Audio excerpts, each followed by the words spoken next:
amalgamation of human knowledge, culture, and scientific data was available, in real time, all of the time, on your phone. And I don't think actually that day is necessarily all that far away. In fact, the constraints are not technology. I think, by and large, the technology exists to make that world possible.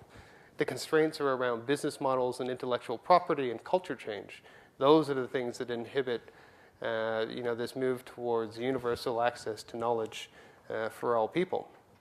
Now, I think it gets, again, there's kind of a further development as you go from the traditional desktop computing paradigm to the mobile paradigm. You go one step further to this notion of pervasive computing. And again, I know that is something that people in this room are deeply and intimately familiar with. I saw a lot of projects last night that were using these ubiquitous sensor networks to cull this enormous amount of data from the living environment, whether that's the oceans or the forests or even the urban built environment. And I think that again kind of raises all kinds of new possibilities, not just for scientific applications, of course those will be central, but for interesting things like, I came across this project and it's called participatory urbanism, and it's based on this notion that your mobile phone increasingly will be equipped with little sensors that can detect air quality, and in particular can detect certain pollutants. So imagine, millions, if not billions of people who have phones that are capable of sensing air quality in their immediate vicinity. And all of that data is collected and analyzed, and all of a sudden you have this real-time map around the world of air quality. And this is something that they're already doing on a small scale in San Francisco. So what they have done is they have, as an experiment, taken these little sensors and they've affixed them to the street sweepers that drive around San Francisco all day long. And as they're driving around, they're collecting little samples of air quality, and then they're reporting that back to a central database. That central database is then, plotting all of this information on a Google map, and citizens can sign up for little text alerts. So if you have asthma or you're particularly sensitive to air pollution, you can know as you're entering this part of the city, even this particular street, that there's a local air quality problem here that you ought to avoid. So these are the kind of interesting applications that I see arising out of this world of pervasive and ubiquitous computing. Now, the second force, as I noted, is, of course, something that if anyone in this room has children, and I suspect many of you probably do, you can relate to this cartoon, right? This notion that really from birth today, we have this new generation that is, immersed in this hyper-stimulating digital environment. And as I mentioned, that leads, we think, to some pretty profound changes in the way that they think. Their kind of expectations, even the normative characteristics of this generation, in many ways are changing. Now, I don't think that demographics determine everything. I'm not saying that, only young people can participate in this new world. I think people of all ages certainly can. I think it's more about attitude than it is about age. But nevertheless, you can't escape the fact that this generation is growing up in a different world and will have different expectations. They will bring those expectations into the workplace, into the consumer marketplace, into the educational system.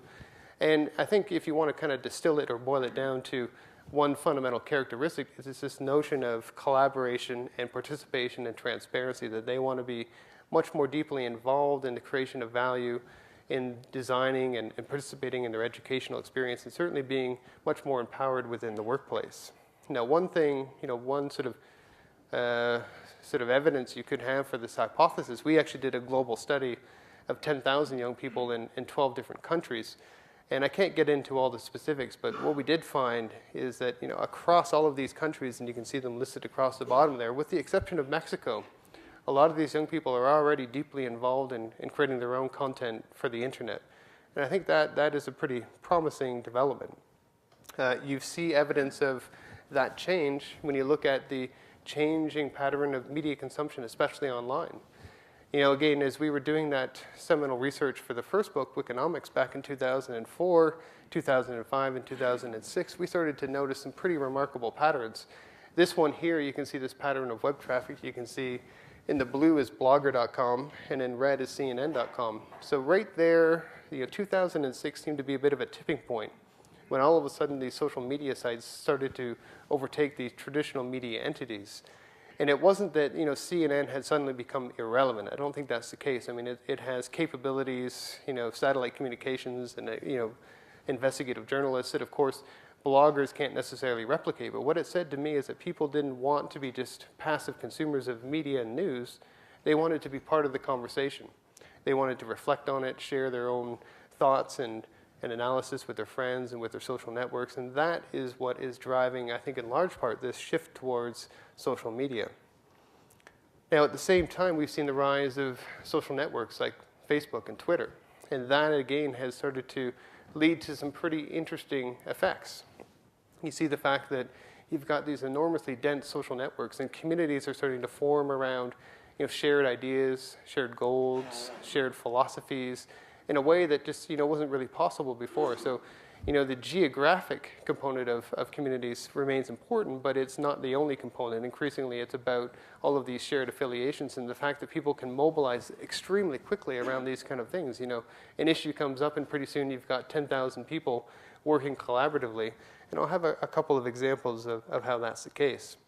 So the big question is, whether we're in fact heading towards a world in which these forces, the rise of social networking, Web 2.0, a new generation, are starting to lead to some pretty interesting and profound changes in a whole set of institutions, from the financial system to the energy platform to even, global governance, the nature of government and democracy and so forth. And I talked about some of that already, but what I want to do now is just give you a sort of a little preview of what we're thinking. I mean, think about healthcare. I mean, it used to be that the healthcare establishment was the center of all authoritative knowledge on healthcare, and rightly so for good reason. But increasingly, patients are coming into the healthcare system more informed than they ever have been in the past. They're able to rate their doctors on ratemds.com, or they can use sites like Patient Opinion to rate their experience or discuss or provide feedback on their experience in different hospitals in the United Kingdom. But I think one of the most profound implications of all of this is things like self-organized healthcare communities arising out of patients like me, or sites like patients like me. Now, this is a situation where if you have a rare disease, it could be a form of ALS or other diseases, chances of you running into someone who has exactly the same condition in your immediate neighborhood are probably pretty low. Right? You might run across them in the doctor's office, perhaps in the hospital, but if you want to form a connection, where are you going to find that other person who has that same kind of rare and unique condition? Well, online, through sites like this, all of a sudden, you can find those people, and you can start to share experiences. You can talk about, what your doctor has recommended, your drug regimens, how you're coping with the mental and emotional stress, how you're dealing with the family implications. And people are increasingly doing this. They're forming these communities that they don't replace in any way the traditional medical system, but they provide this, I think, very helpful and useful adjunct to it. And increasingly, we're seeing that in places like education, too.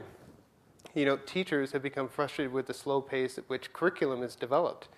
And students are frustrated, too. They want curriculum that is addressing today's issues and today's needs and sort of meeting their own unique aspirations and ideas about what's important today. Well, Curriki becomes a platform in which thousands of teachers are collaborating to create a free open source educational curriculum.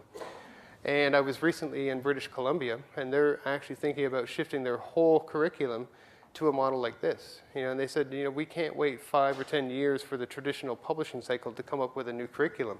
So we want all of our teachers and all of the knowledge that they have to collaborate together to build a much more real-time dynamic curriculum, and it could even be an opportunity for students to get involved in helping shaping that curriculum as well.